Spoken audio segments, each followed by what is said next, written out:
Long before sugar, before chocolate, before the spice cabinets of the modern kitchen, there was a curl of dried bark that carried the weight of nations. Cinnamon was once worth more than its weight in gold, and the search for its source helped redraw the map of the world. Its story begins not in a market, but on a single island in the Indian Ocean. The finest cinnamon comes from a modest evergreen tree, Cinnamomum verum, native to the wet lowlands of Sri Lanka, then known as Ceylon. For thousands of years, this small tree gave up the most coveted spice on earth, and almost no one knew where it actually grew.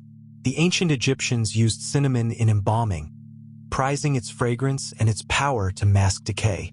Traders carried it along routes that stretched for thousands of miles, and the Greeks and Romans paid astonishing prices for it.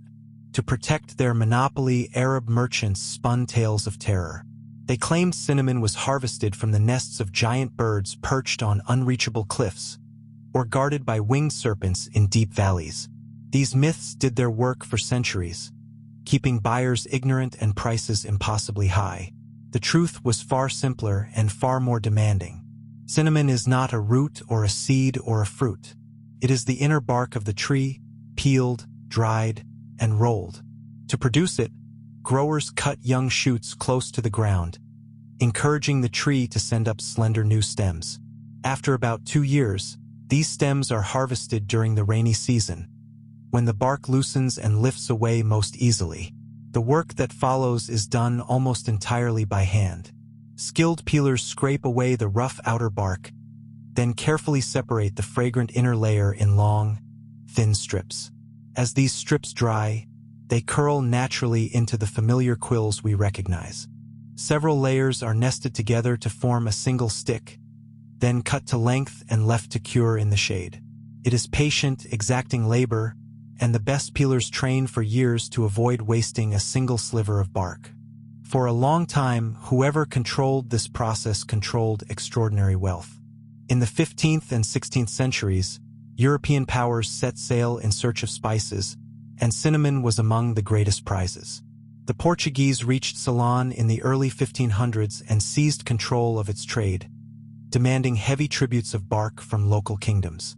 Then came the Dutch, who drove the Portuguese out and tightened their grip even further, going so far as to punish anyone who damaged a cinnamon tree without permission. Later still, the British took the island, and with it the spice. Empires rose and fell partly on the strength of this single bark. Yet even as control changed hands, the world was changing too. By the late 18th century, growers had learned to cultivate cinnamon in plantations rather than gathering it from the wild, and the tree spread to other tropical regions. As supply grew, the once unimaginable price began to fall. What had been a treasure of kings slowly became an ingredient available to ordinary households. Today, cinnamon is one of the most widely used spices on the planet, and few who reach for it remember the blood and mystery behind it.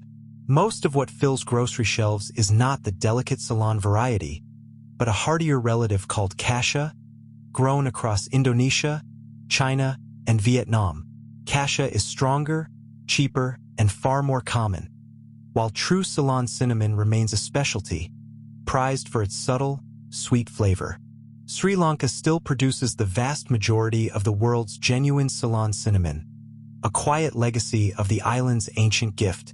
The spice now flavors pastries and curries, warms drinks on cold mornings, and scents homes around the world. It is studied for its compounds, traded in enormous quantities, and taken almost entirely for granted. But behind every fragrant stick lies a remarkable inheritance. This is a crop that fueled myths and financed fleets, that drew explorers across unknown oceans and bound distant continents together through desire. From a single tree on a single island, cinnamon reshaped trade, geography, and ambition itself. The bark that once launched empires now rests humbly in our kitchens, still carrying, in its thin curled layers, the long memory of a world remade by the hunger for spice.